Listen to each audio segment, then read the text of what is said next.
Tags का क्या अर्थ होता है ये आज की इस वीडियो में सीख लेते हैं। टैग्स का दो तरीके से इस्तेमाल किया जा सकता है। एक तो टैग का प्लूरल यानी कि बहुवचन होता है टैग्स, यानी कि एक से ज़्यादा टैग को हम टैग्स कहते हैं। और टैग का मतलब होता है कि किसी चीज़ पर कोई चिप्पी चिपकाई गई होती है या किसी चीज़ पर कुछ लिखा गया होता है तो उसको उसका टैग कहते हैं। यानी कि जैसे हम मार्केट में कुछ भी खरीदने जाते हैं तो उसको ऊपर एक प्राइस और उस कौन सा प्रोडक्ट है, इसकी क्या डिटेल्स हैं, वो लिखा हुआ एक कागज़ का टुकड़ा सा चिपका होता है या टंगा हुआ होता है तो उसको टैग कहते हैं। और एक से ज़्यादा को हम टैग्स कहते हैं। इसके अलावा इसका वर्ब के रूप में भी इस्तेमाल किया जाता है। तो वर्ब के रूप में टैग का इस्तेमाल जब हम प्रेजेंट इंडेफिनिट टेंस में ही, शी, इट या सिंगुलर थर्ड पर्सन के साथ करते हैं तो रूल के अकॉर्डिंग इसके साथ एस लगाते हैं जिससे टैग्स बनता है। और टैग्स का अर्थ होता है कि टैग करता है या करती है। और टैग करने का अर्थ होता है लेबल लगाना, यानी कि जो अभी मैंने आपको टैग बताया उसको लगाना, उपनाम देना, चिप्पी लगाना, नाम देना, नाम पत्र लगाना, जोड़ना, छूना या तुकबंदी करना।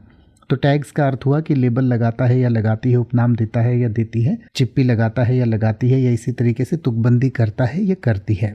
इसके अलावा आजकल सोशल मीडिया पर जब हम कोई पोस्ट डालते हैं तो उसमें भी टैग करने का एक ऑप्शन आता है।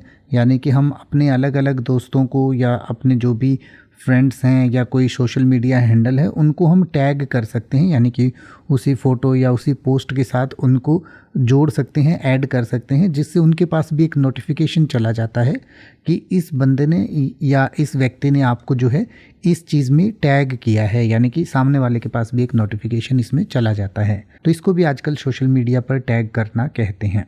जैसे कि अगर आप ये कहना चाहें कि वह अक्सर अपने भाषणों को कविता के साथ जोड़ता है तो आप कहेंगे ही often tags his speeches with poetry. He often tags his speeches with poetry. या अगर आप ये कहना चाहें कि उसने अपनी सभी शर्टों पर नेम टैग लगा रखा था तो आप कहेंगे he put name tags on all his shirts. He put name tags on all his shirts. अब आप ऐसे ही किसी भी वर्ड का मतलब हिंदी और इंग्लिश में YouTube पर सर्च कर सकते हैं। आपको मेरी वीडियो मिल जाएगी जिसमें आप बिना किसी फालतू बकवास के सीधा उस वर्ड का मतलब समझ पाएंगे। तो ऐसी ही वीडियोस को देखते रहने के लिए चैनल को सब्सक्राइब करें और बेल आइकन को प्रेस करें।